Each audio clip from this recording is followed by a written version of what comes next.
Olá, sejam bem-vindos. Eu sou André Gaspar e este é o podcast Só Doutores, o programa que leva até você as mentes mais brilhantes da universidade. E hoje nós vamos falar sobre interação verbal, interação comunicativa. Você quer saber como melhorar a sua interação comunicativa? Hoje a gente vai dar dicas sobre isso, mas todas essas dicas embasadas em teorias muito sofisticadas. E para isso, eu trouxe uma pessoa que veio aqui para falar com a gente sobre interação comunicativa. E assim, é uma pessoa que faz parte da minha vida, fez parte da minha vida durante muito tempo, me acompanhou na graduação, me acompanhou na especialização, no mestrado, no doutorado, no pós-doutorado. Está aqui para conversar com a gente, que é o meu eterno orientador, João Santana. João, muito prazer em ter você aqui com a gente, O viu? prazer é todo meu, André. Muito obrigado pelo convite. Essa semana passada e na retrasada também, eu tive aqui com duas orientandas suas. Uma foi Carla Severiano, tem um vídeo de Carla aí para quem quiser ver. E também Palmira Raine, tem um vídeo de Palmira também para quem quiser ver. Elas falaram muito sobre você, principalmente dos bastidores. E a gente conversou de como você orientou muita gente a partir de teorias que trabalham com aspectos interpretativos, não foi? Exatamente, né? É uma coisa engraçada, porque o meu sonho sempre foi ser professor de filologia românica. E a minha vida inteira eu fui professor de retórica, análise do discurso e semiótica, né? Mas eu não deixei de lado a minha paixão, digamos assim, pela Idade Média.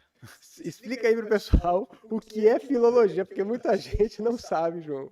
Bem, a filologia pode ser estudada de várias maneiras, mas a maneira mais clássica, mais, digamos assim, que eu particularmente gosto, é a edição de textos, né?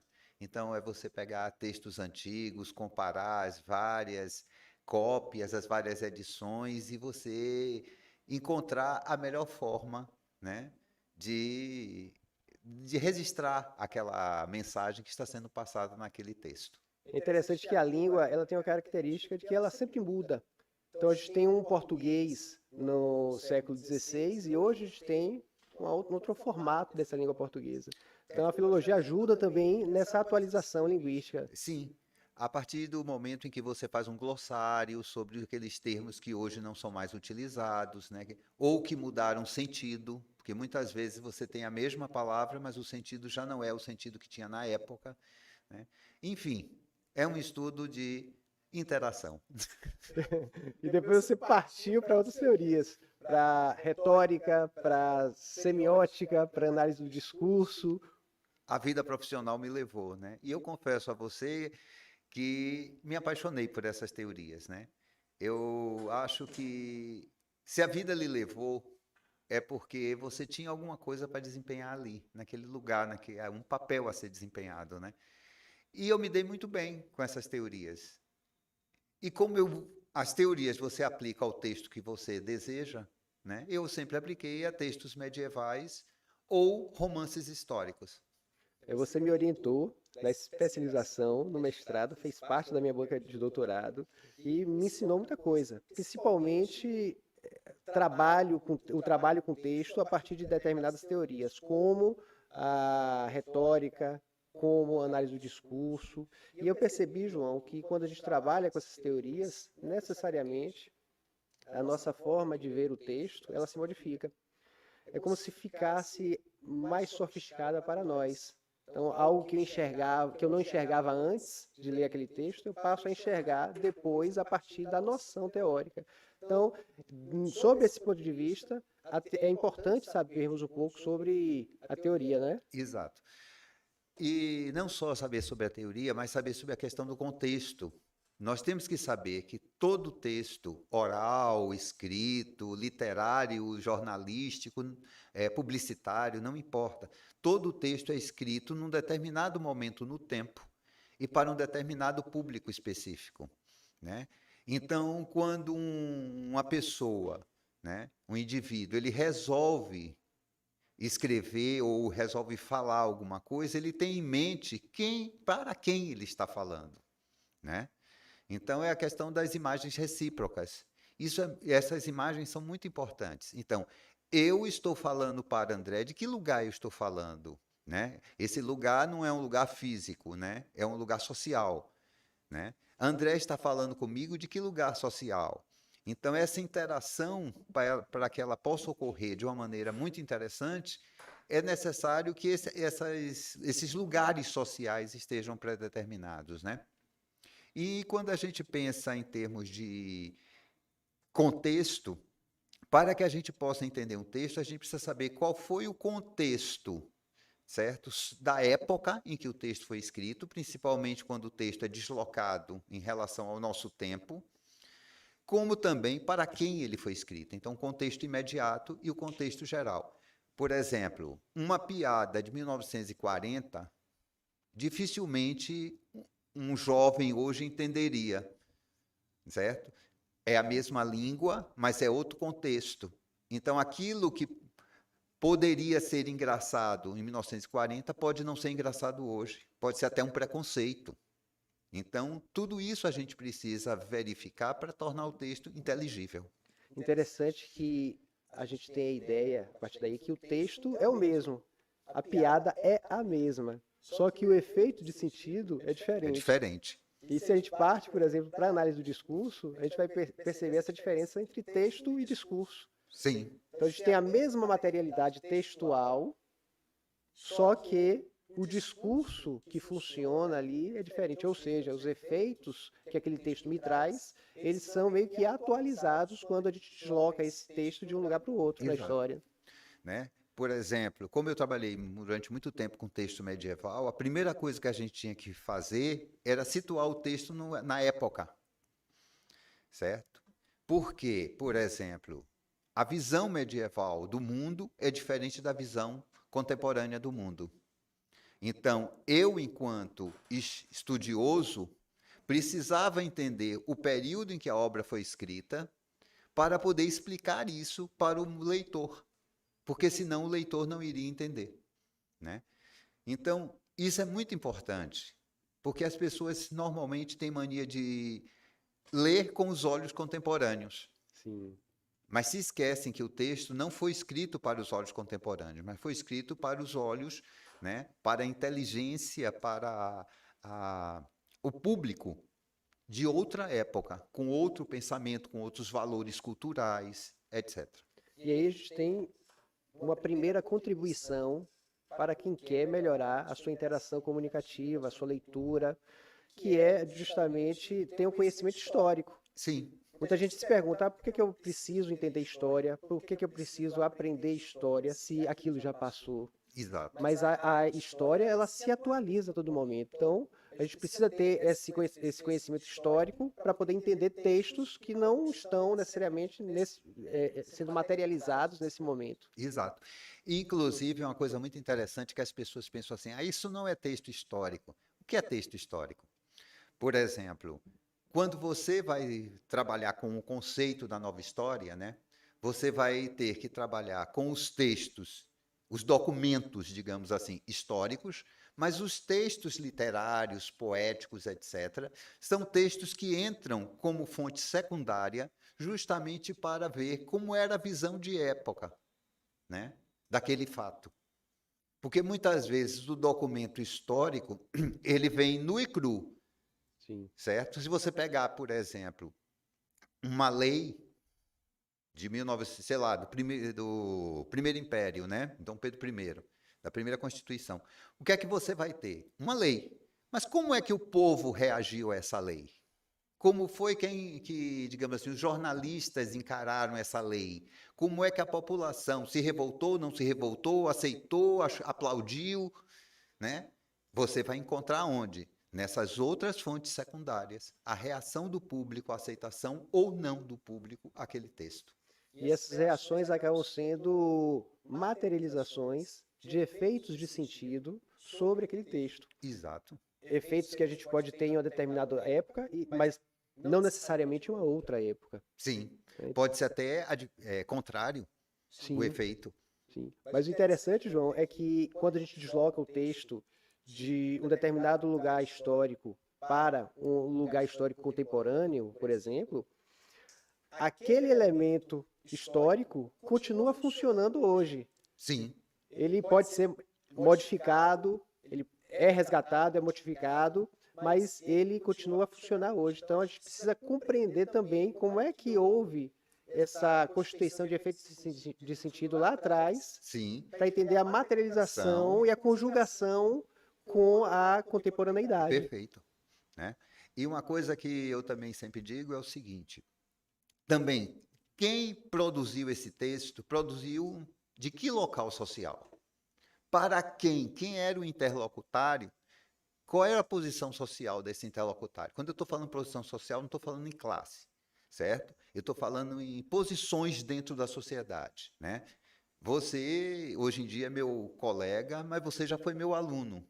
Então, quando eu falo hoje com você, eu falo com um colega, mas quando nós nos conhecemos, eu falava com um aluno, certo? Então, na realidade, o discurso pode ser até o mesmo, mas o texto vai ser diferente, certo? Porque os lugares sociais são diferentes. Então, isso é importante, né? Se você fala com uma pessoa, por exemplo, que tem ascendência sobre você por qualquer motivo, ou familiar, ou profissional, certo? Você fala diferente de quando você tem ascendência sobre o outro, né? E é muito interessante. Uma das provas preconceituosas dessa posição social é aquela célebre frase: você sabe com quem você está falando? Pois é, olha. Ou seja, você sabe qual é o meu local social e qual é o seu local social, certo? É uma frase extremamente preconceituosa, É muito né? Mas interessante. ela existe. Exatamente. E marca muito também que a ideia de efeito de sentido também deriva daquele que fala. Sim, Então, eu lembrei agora da pergunta até de criança, quando a criança chega para a gente, né? Lembrando de Júlia também, Anne, quando pergunta, por exemplo, essa palavra, por que que essa palavra existe? De onde é que vem essa palavra? Então, a grosso modo, a gente pode ver isso como uma pergunta infantil. sim, Só que se a gente for em Platão, no Crátilo, é mais ou menos isso que ele pergunta, de onde é que vêm as palavras, exato. né? Se vem de alguma determinação divina, o sentido dessas palavras, ou se ela é arbitrária. E depois o próprio Ferdinand de Saussure vai pegar essa ideia de arbitrariedade que está lá no, em Platão para desenvolver uma teoria, uma perspectiva linguística, né? Que vai ser, digamos assim, o marco divisor da linguística. É interessante você ver, por exemplo, quando a gente pensa em termos de obra literária e a gente imagina uma Ilíada, né? Tá ali. Há uma diferença muito grande na própria construção da narrativa, daquele gênero literário que a gente chama de epopeia. Então, a Ilíada pertence a um momento histórico dos gregos em que eles acreditavam nos deuses. Quando você pega a Eneida, você tem uma construção histórica bem mais elaborada, porque já é uma construção, uma epopeia que não é fruto da oralidade, mas já foi construída pela escrita, né? E você tem o que nesse momento?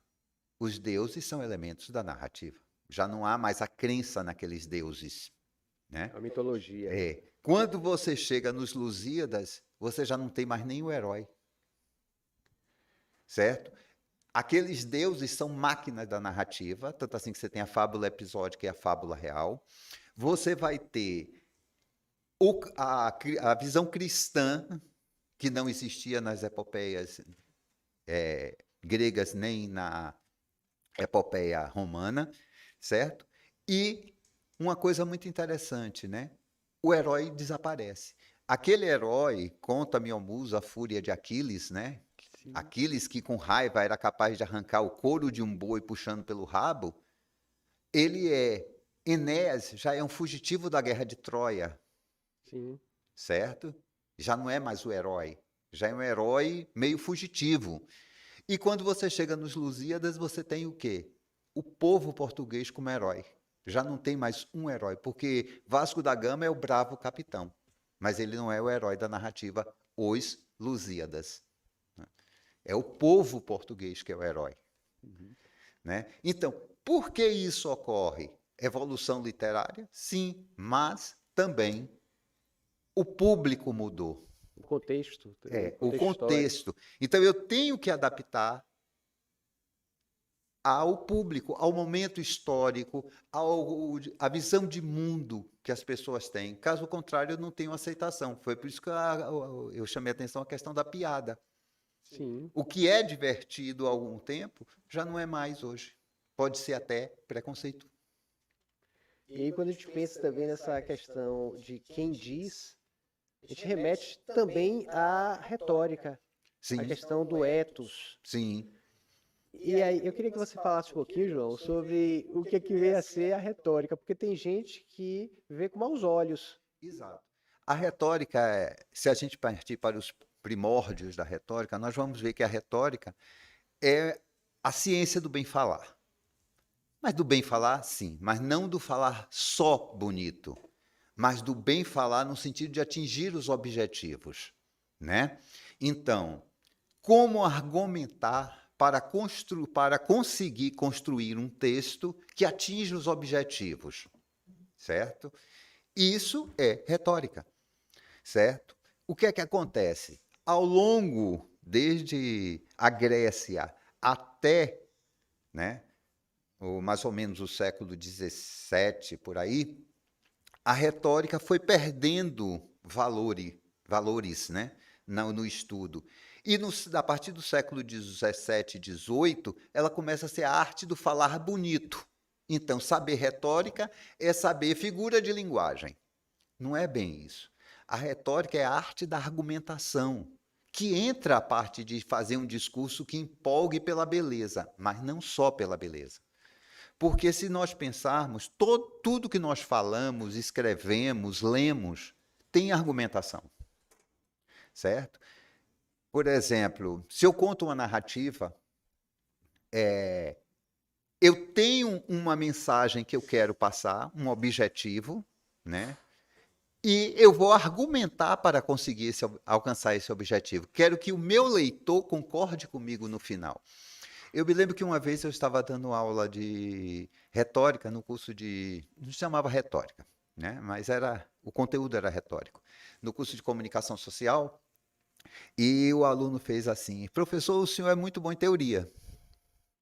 Eu queria ver o senhor aplicar. Aí eu disse: eu adoro o desafio. Escolha o texto. Aí ele fez: por que eu fiz? Porque se eu escolher, você vai pensar que eu já tinha pronto. Escolha o texto. Aí ele fez: tá bom. Um conto. Eu disse: escolha o conto. Aí ele fez: eu só li A Cartomante. Eu fiz: tá bom. Na próxima aula eu trago tudo que a gente está estudando aplicado na Cartomante, que é um texto narrativo, né, de Machado de Assis. E aí eu mostro para ele toda a argumentação de Machado de Assis para construir o texto A Cartomante, certo? A argumentação em uma narrativa. Em uma narrativa literária, que é um conto. Olha. Porque existe, ele quer passar ali, né, uma informação. Eu não vou entrar no mérito do texto, A Cartomante. Quem quiser ler, é muito legal esse texto. Quem tiver interesse, lê, porque é muito legal. Né? Mas, primeiro, por que ele começa justamente questionando Shakespeare? Né? Ele começa com a citação de Shakespeare em Hamlet. Né?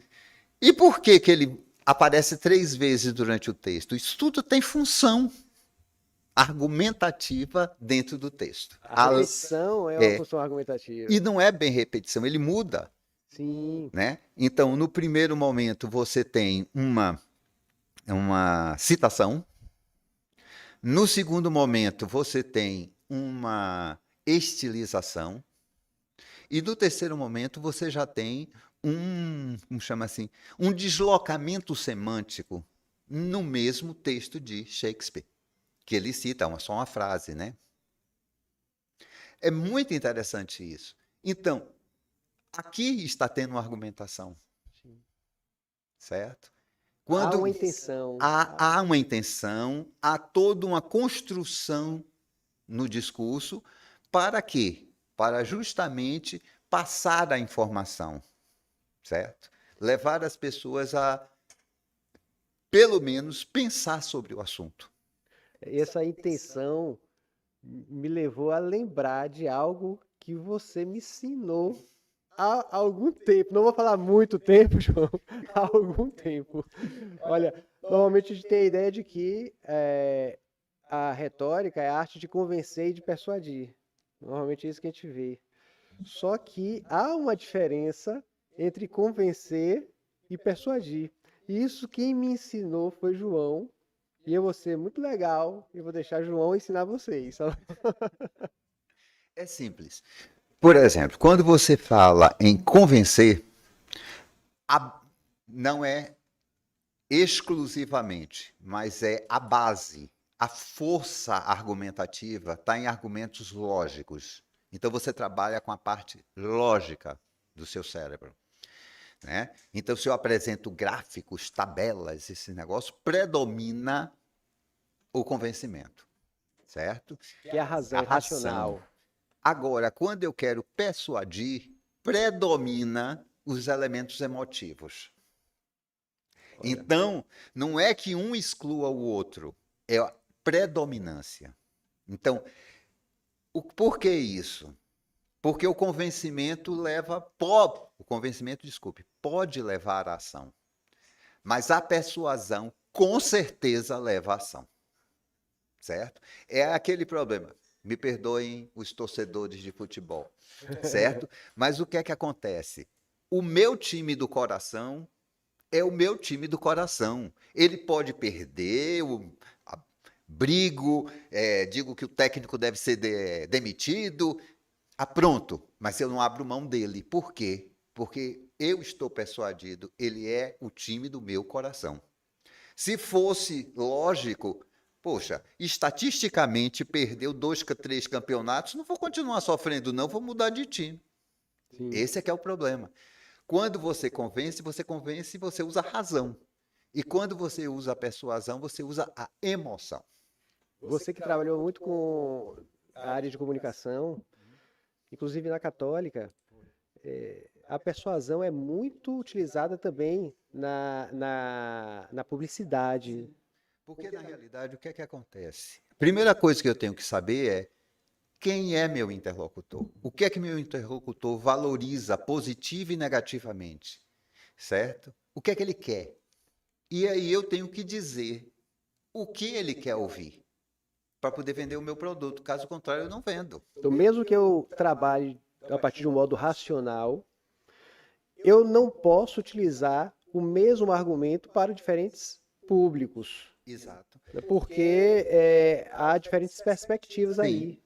Né? Então eu tenho que... aquilo que a gente começou dizendo no início do podcast, certo? Para quem eu falo? Né? Quem é essa pessoa? Quais são os valores dessa pessoa, desse grupo de pessoas para o qual eu estou falando?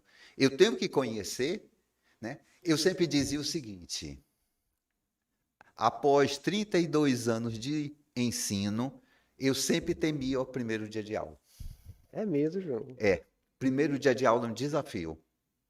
Você tem 30, 40 pessoas ali que você não sabe quem são. Você não sabe por que estão ali. Quer dizer, estão ali para aprender, ponto. Mas quem escolheu aquela habilitação? Quem caiu naquela habilitação porque de repente não conseguiu passar em outro curso, foi para aquele curso? Você não sabe nada sobre aquelas pessoas. Então, à medida que você vai conhecendo a turma, você vai se soltando. Por quê? Porque você vai conhecendo o seu interlocutor. Então, você já sabe como atingir os objetivos que você tem que atingir, né, para que ele, ao final daquela disciplina, ele tenha condições de exercer aquilo, praticar aquilo, né, saber aquilo. E aí vem a capacidade do bom comunicador, Sim. Que é a de saber conduzir esse trabalho argumentativo de maneira que possibilite você, enquanto orador, enquanto comunicador, conhecer bem aquele público. Sim. E, a partir daí, direcionando da melhor forma a argumentação que você vai desenvolver. O que pode funcionar numa turma pode não funcionar na outra. O conteúdo tem que ser o mesmo, mas a abordagem você tem que adaptar. certo? É engraçado que eu sempre disse o seguinte: as melhores aulas que eu dei na minha vida não foram as que eu planejei, foram as que deram errado. Errado Olha, como? Por exemplo, você planejou uma aula com data show e o data show não funcionou naquele dia e você tem que cumprir a carga horária. E aí você dá aula no improviso. sim. Por incrível que pareça, essas são as aulas melhores, que eu saía mais realizado, certo? E você acha que isso vem da ideia do desafio que acaba se constituindo para o professor? Sim, é o desafio e também aquilo que dá a sensação de estou sendo testado, Sim. certo? Então, será que eu vou conseguir sem a muleta, certo? E aí quando você consegue, a gratificação não tem preço. Interessante que essa propriedade vem de uma construção. Sim, Na verdade, você não desenvolve aquela habilidade naquele momento, você vem construindo essa habilidade a partir do que você faz na sua vida. Então, as orientações que você fez, as outras aulas que você deu, tudo isso influencia para que você sim. consiga. Porque eu sempre digo, se um professor ensina o aluno ensina ao professor, certo? A gente aprende com o aluno. Ninguém aprende a dar aula no livro, Sim. certo? Eu me lembro quando eu fui fazer estágio na graduação, né, meu maior medo era eu e a sala de aula. Será que eu vou sair correndo? Será que eu vou enfrentar? Certo? E aí o que é que acontece? O aluno ele percebe isso. E essa interação professor-aluno é algo que você conquista. Você tem que conquistar a confiança do aluno, certo? E eu sempre digo, ou houve alunos que não eram muito, iam muito com a minha cara, não, viu? Não gostavam muito, não. Acontece, Mas me respeitavam como professor. que é o principal. Mas por que isso? Certo? Porque eu sempre pensei assim, né? Eu estou no lugar de professor e ele está no lugar de aluno, mas ele está me ensinando tanto quanto eu estou ensinando a ele, ou às vezes mais, porque eu estou passando um conteúdo, teoricamente, o conteúdo, certo? Mas ele está me ensinando como ser um ser humano melhor. É, como diz Paulo Freire, todo bom ensinante tem que ser antes um bom aprendente. É. Outra coisa também que é muito interessante nessa relação professor-aluno, nessa interação, né? É que eu sempre disse para os alunos o seguinte: a gente tem que dar o melhor da gente, certo? E o melhor da gente está em tudo, né? Nem sempre eu fui um professor muito paciente, mas eu sempre fui um professor que sempre quis ensinar. Eu escolhi fazer letras porque eu quis fazer letras, né? Eu me lembro que o primeiro vestibular que eu fui aprovado foi para economia, em Olha, 1980. 80 não, desculpe. Foi em 79. Eu passei para o curso de economia. e você chegou a Cursei, cursar? cursei um ano de economia Olha, e desisti de economia para fazer letras, porque eu queria ser professor. você foi convencido ou persuadido? Eu fui persuadido, porque eu Foi? fui fazer letras por paixão, Que maravilha. né? E a paixão, né? O pathos é Patos. justamente aquilo que leva com certeza à ação. Por É, isso que é tão importante você atingir digamos assim, o emocional da pessoa, uhum. né? Assim como o Logos está para a, a razão, né, que é a questão do convencimento, Certo. a paixão está para o Patos, que é para a persuasão. Exato. E assim, eu sou diariamente persuadido por Júlia, minha filha. Então, assim, às vezes eu não ajo por convencimento. De repente ela quer comer um chocolate no horário do almoço. Ela chega, eu sei que racionalmente eu não devo permitir, né? Racionalmente não. Só que ela chega para mim e diz assim: Papai, você é o melhor pai do mundo. Pronto, ganhou. Posso comer chocolate? Pode. Como não ceder? Um bom exemplo de persuasão, né, João? É. Outra coisa também muito interessante, quando a gente pensa em termos dessas teorias que a gente trabalha, né? Eu trabalho e você também, é que essas teorias elas não são iguais. Quando a gente pensa em retórica, certo? A gente pensa em argumentação, né? Como estudar essa argumentação? Então, você falou aí na tríade retórica, etos, patos e logos, e a gente vê o seguinte, a imagem que eu construo de mim enquanto locutor, né? Essa imagem é importantíssima, Para você mesmo, né? né? E que eu projeto. E aí vem a imagem que o outro faz de você, né? Exatamente, questão das imagens recíprocas, que são extremamente importantes, né? As imagens, aqui eu construo, aqui eu imagino que o outro faz, aqui o outro faz, aqui ele imagina que eu estou fazendo, tudo isso faz parte. Por quê? Porque se a pessoa tem, digamos assim, um ar de credibilidade perante um determinado tipo de público, ele está emocionalmente, né, destinado a aceitar a argumentação que está sendo colocada. Por outro lado, se digamos, a imagem que o público tem desse locutor é uma imagem, digamos assim, antipática, automaticamente ele bloqueia. Ele pode estar certo, Bloqueia. Sempre tem mas um vai mas, ter um né? bloqueio aí. Aí vai existir um bloqueio, né? A questão do patos é como atingir essa parte emocional, né? O Uhum. que é que eu posso falar, certo? Que vai fazer com que emocionalmente a Júlia, faz com você, né? No momento que eu elogio o meu pai, ele fica tão cheio de si que ele permite que eu como chocolate. Então, o que é que ele está fazendo? Atingindo você através do quê? Do patos, Pois da é. emoção. E o elogio é um tipo de argumento, Sim. né? E o Logos, além de trabalhar com elementos, digamos assim, mais concretos, mas é também a construção do texto. Um texto muito bem construído, certo? Ele tem mais facilidade de aceitação. Eu me lembro que você deve se lembrar disso, que eu sempre dizia, né, para os meus orientandos: manda fazer uma revisão no seu texto. Sim. Você está muito preocupado com o conteúdo e está esquecendo muitas vezes da forma. Por quê? Se a pessoa começa a ler, é um trabalho acadêmico, a pessoa vai ler com o quê? Com olhos críticos. A pessoa começa a ler e começa a encontrar os chamados errinhos de português, ela vai começar a desacreditar do que você está dizendo teoricamente. Perde a credibilidade. Exatamente. Né? Então, o logos também é muito importante. O como dizer, né? Isso. A gente tem que aliar o logos ao patos E ao ethos. e ao ethos, exatamente. Aí vem também a questão do carisma, né, Sim. João? A pessoa carismática, ela consegue criar conexões. Sim. Só que a gente tem um problema aí, porque eu não posso treinar ser carismático, porque eu não sou carismático para mim, eu sou carismático para o outro. Então o outro tem que enxergar isso. Mas acontece o seguinte: você pode não ser carismático, mas você pode ter a benevolência do público. E para você conquistar essa benevolência, certo? Ou a malevolência, Sim. né?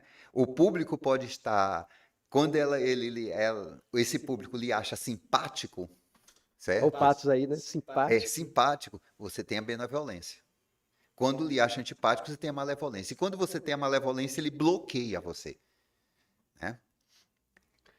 Bacana. E você falando sobre essa dualidade simpático, antipático, benevolência, malevolência, me lembrou a semiótica. Trabalha também com esse sistema de oposição, é bem interessante. Diz aí pra gente o que é que vem a ser semiótica, João, para o pessoal entender aí em casa. Olha, existem várias definições, mas o mais importante da gente entender semiótica é o seguinte: a semiótica vai trabalhar com os signos, quer verbais, quer visuais, quer imagéticos, né, quer auditivos, sempre os signos, né? E esse signo, enquanto significante dentro de uma determinada cultura ou dentro de um determinado grupo. Né? Pode ser uma coisa mais ampla ou uma coisa mais restrita. Se a gente pensar em um signo significante em relação a uma cultura indígena, vai ser um grupo mais restrito. Se você pensar em termos da Coca-Cola como signo significante, é praticamente mundial. Sim. Certo? Então pode ser nessas duas modalidades. Mas é exatamente isso.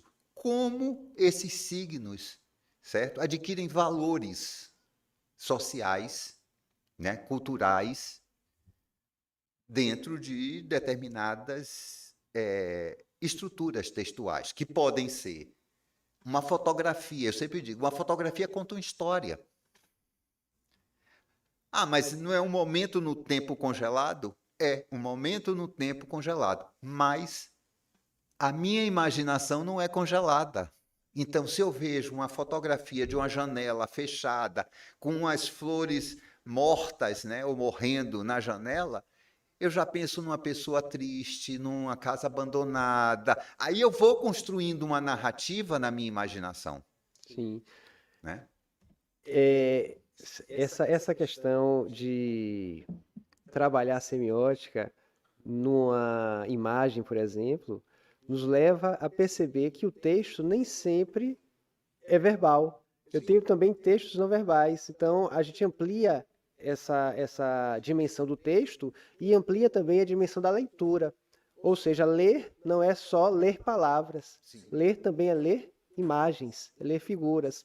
E ler é muito mais do que isso, é atribuir sentidos. Sim. Certo? Então, à medida que eu vou recebendo os estímulos, né, eu vou automaticamente atribuindo sentido. Por exemplo, se eu ouço uma sirene, né, e essa sirene é de uma ambulância, automaticamente me remete ao quê? A possibilidade de um acidente. Né? Alguém passando mal. Mas se é a do corpo de bombeiro, imediatamente eu penso no incêndio. Pode não ter nem nada de fogo, pode ser alguém se afogando, mas bombeiro a gente lembra logo de incêndio, certo? E aí a gente começa a imaginar. E eu sempre aprendi lá na semiótica o seguinte: como o signo se torna um signo significante, né? Então, eu posso, a partir do que a gente chama de perspectiva, né? Eu posso construir histórias com valores, com culturais, significados diferentes daqueles que estão, digamos assim, cristalizados na sociedade. Como é possível? Bem, eu adoro comer um bife. Você gosta, André, de comer carne? Adoro. Eu também. Principalmente aquele que está ao ponto, nem muito passado, nem muito mal passado. Como eu gosto também. Como é que a vaca se sentiria sabendo que a gente gosta de comer um bife? Coitadinha, né, João? Então, se você for contar a história do bife na perspectiva da vaca ou do uma boi, tragédia, né? é um assassinato. É verdade. Mas na perspectiva humana dos carnívoros, certo? É o quê? Normal. Ou seja, o mesmo acontecimento no mundo pode ter uma narrativa que vá do positivo ao negativo ou do negativo ao positivo. Exato. Outra coisa também, você não faz essa passagem do positivo ao negativo instantaneamente. É preciso um tempo.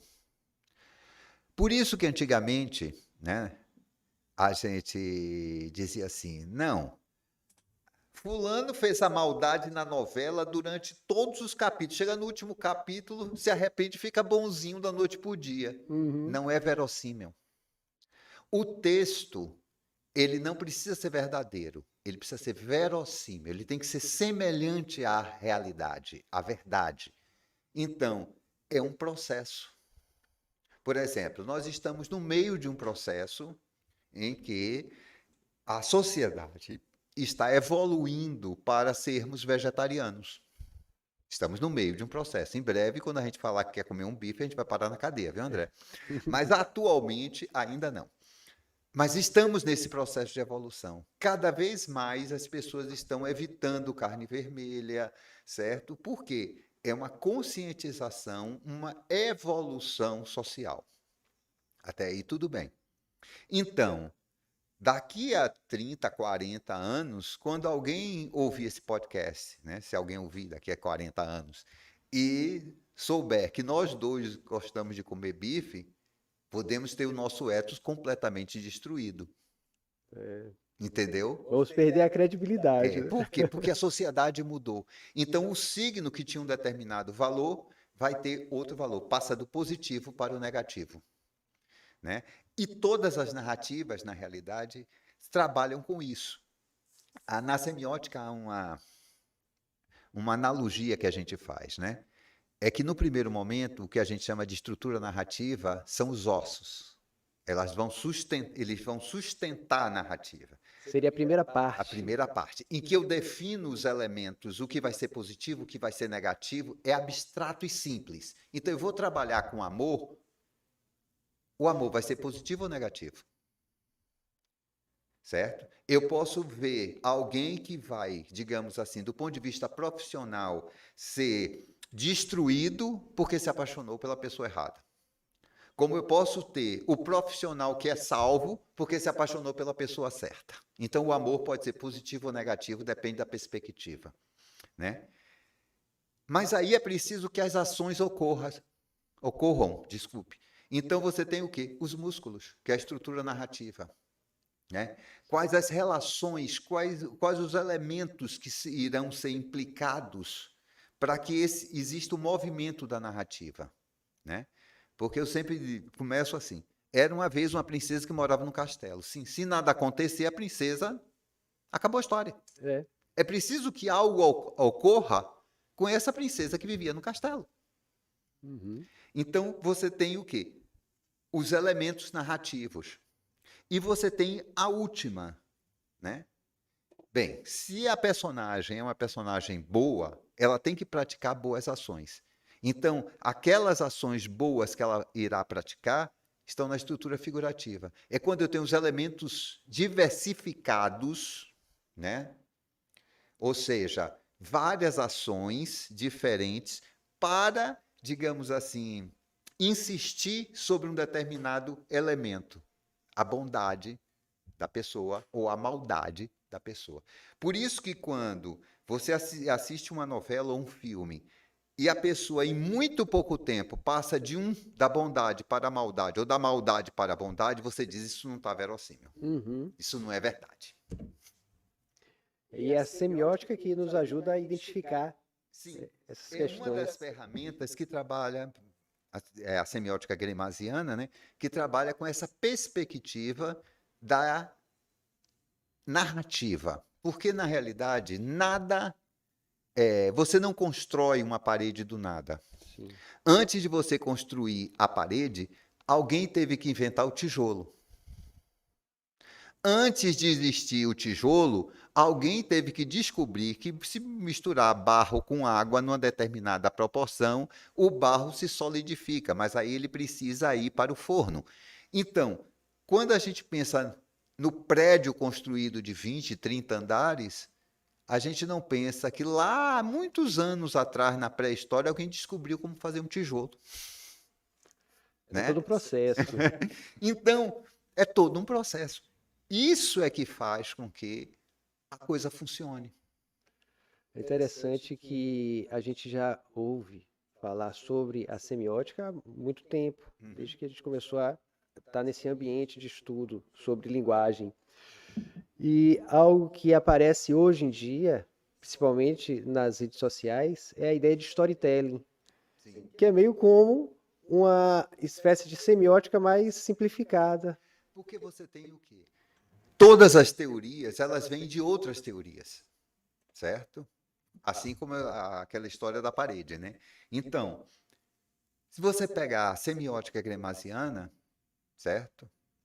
Você vai ter que trabalhar primeiro no século XIX com a teoria dos contos maravilhosos de Proust, porque foi lá que ele se baseou para construir a sua teoria. Aí você pensa na teoria semiótica de Peirce, você tem que ler a gramática de Port-Royal. Sim. Porque foi lá que Peirce foi beber, para poder construir a sua teoria. E assim sucessivamente. Toda a teoria vem de algo antes. Né? Como, por exemplo, nosso grande herói, Perelman. Certo? Sim. Foi beber onde? Que é da nova retórica, né? Autor da nova retórica foi beber onde? Em Aristóteles. Exatamente.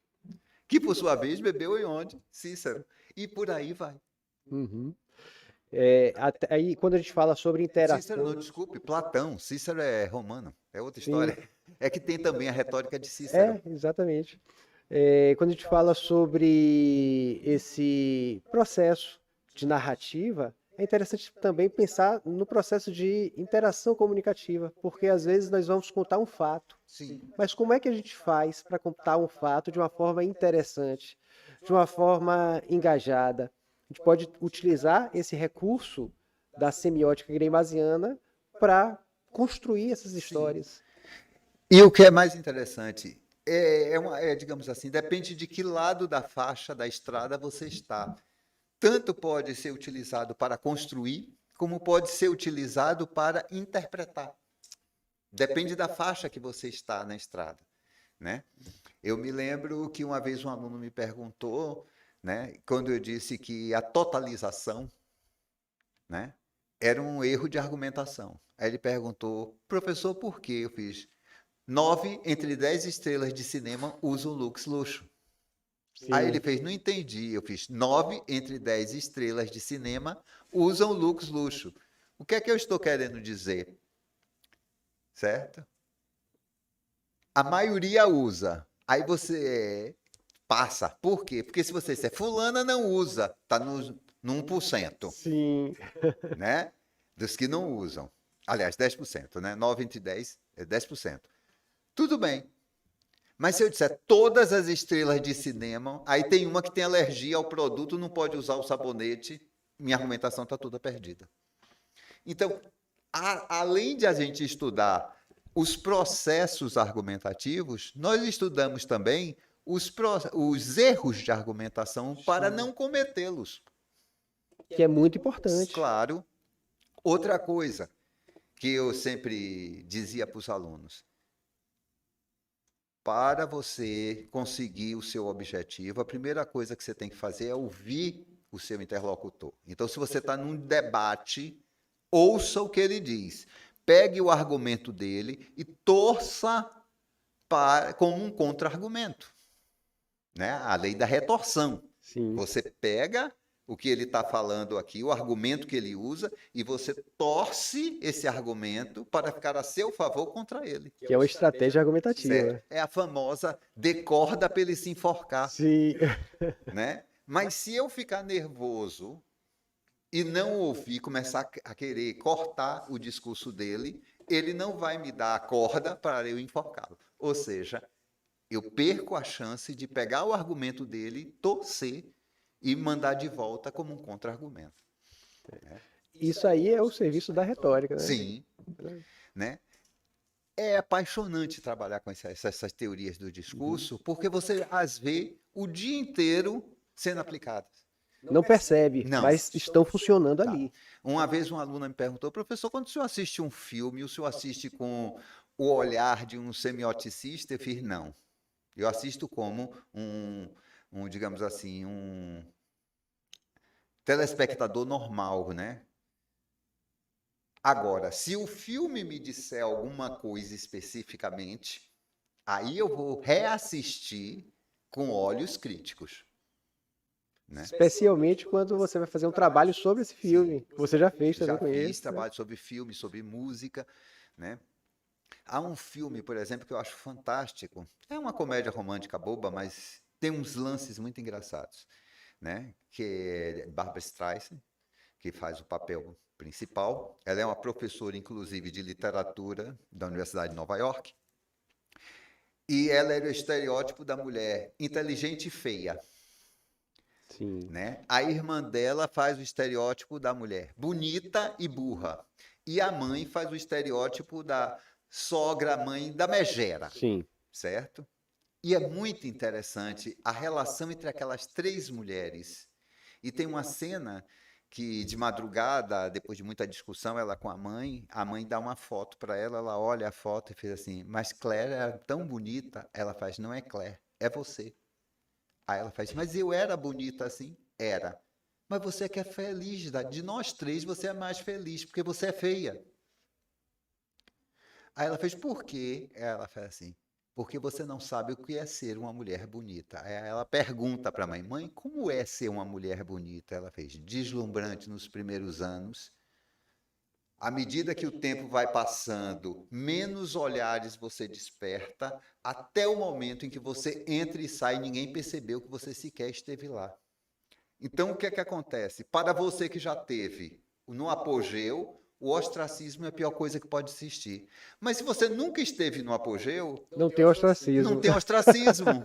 Então você não sentiu aquela felicidade extrema, mas também não sentiu as obrigações que aquela felicidade extrema traz. Você nunca pode aparecer de cara lavada, você nunca pode aparecer sem o cabelo estar arrumado. Há toda uma obrigação.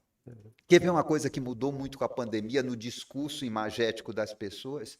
Muitas mulheres deixaram de pintar o cabelo. Sim, verdade. Certo?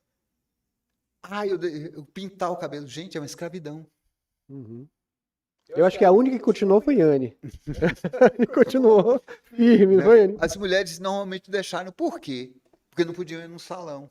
Então, aquele trabalho todo de pintar o cabelo, elas começaram, muitas, né, por medo da pandemia, começaram a deixar o cabelo natural. Uhum. Evolução. E se cria um outro ethos. Sim, certo? Você assume. Porque, inclusive, são coisas que a sociedade prega. Por exemplo, você tem que ser eternamente jovem. Já não está mais assim. A coisa já está mudando. Você tem que estar eternamente bem, não necessariamente jovem. Certo? Então, você observa o número de pessoas da terceira idade, né, fazendo ginástica nas academias. Elas sabem que jamais terão o corpo dos 20 anos, mas terão qualidade de vida. Né? Então, o que é isso? Isso são interpretações dos signos que você está vendo no seu dia a dia. Né? Esse é o trabalho da semiótica. Interpretações diferentes das interpretações que fazíamos há 20 anos, por exemplo. Você tinha, por exemplo, nos anos 60, uma mulher de 40 anos, ela era considerada uma idosa. Usava coque e roupinha dentro de casa. Um homem se aposentava, vestia o pijama, ia jogar dama e esperar a morte chegar. Com os amigos, né? Na pracinha, e esperar a morte chegar. Hoje, primeiro que você não se aposenta tão cedo. Né? E depois... E às vezes nem se aposenta. Depois, quando você se aposenta, você ainda quer viver. É verdade. Certo? Você não se considera velho. Você se considera razoavelmente jovem. Então, aqueles anos que você ainda tem, você quer aproveitar ao máximo. Uma visão de mundo que mudou. Então, você pega um texto mais antigo, vai lhe dar essa visão de mundo de que me aposentei e tenho que esperar a morte chegar. Né? E a visão contemporânea, certo? Me aposentei, agora vou aproveitar a vida. E aí a juventude não está mais na questão física, mas e sim na psicológica. Exatamente. A ideia é ser jovem o maior tempo possível. E não apenas na aparência. Exatamente. Olha que bacana. Então, a semiótica vai... E como é que eu interpreto? Como é que eu interpreto? Não. Como é que eu identifico isso? Nos signos. Né? Tanto verbais, como as pessoas falam a respeito da velhice, como as pessoas se portam em relação à velhice, certo?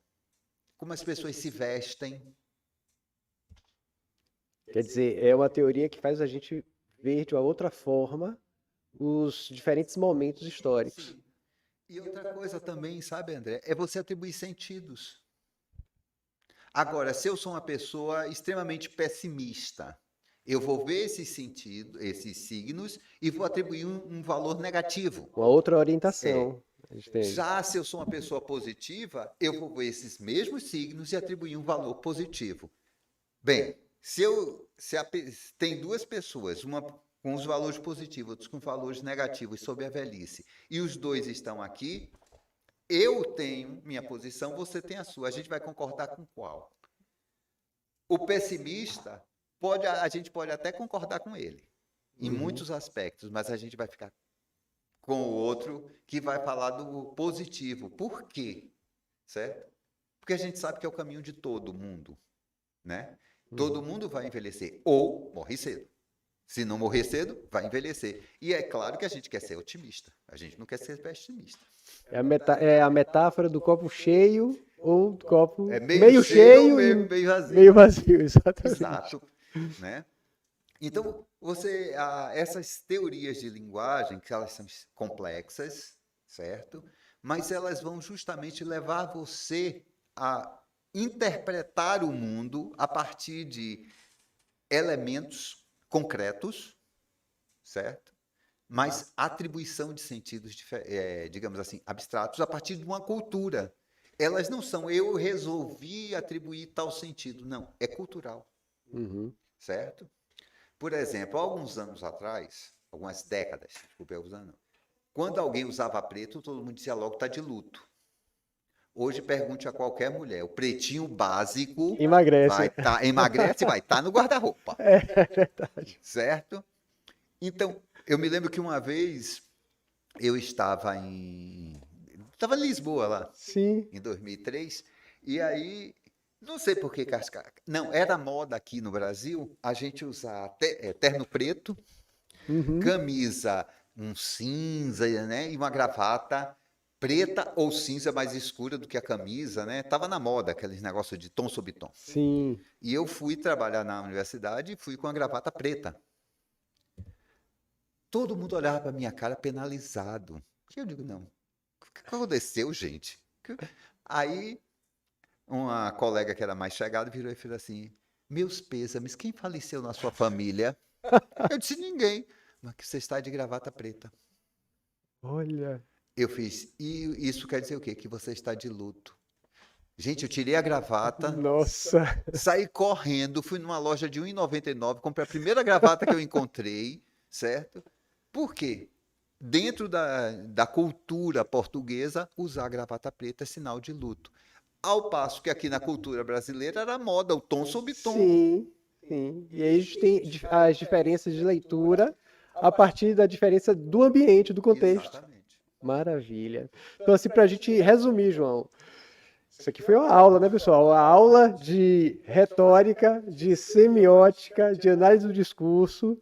Então, diante disso que a gente falou, é interessante pensar em alguns aspectos para melhorar a questão da interação comunicativa. Então, primeiro a gente pode pensar no contexto histórico, né?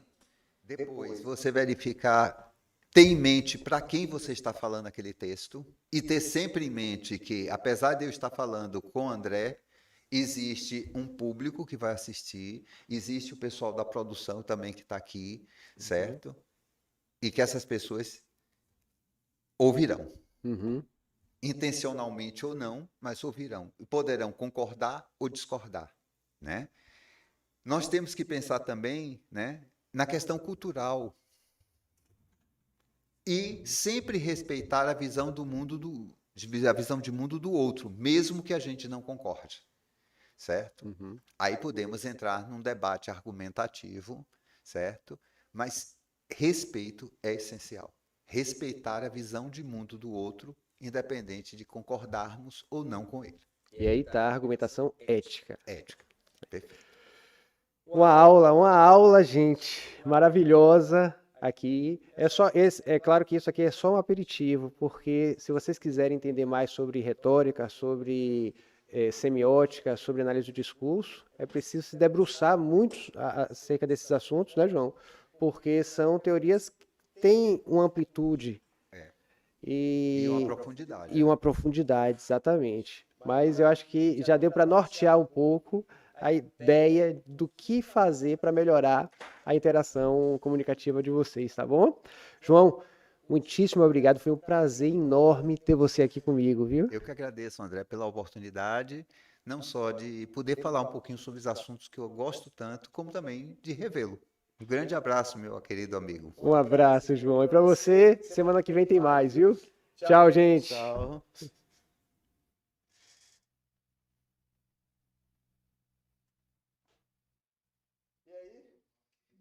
Se você não desse o aviso, minha filha, a fofoca ia correr solta, né?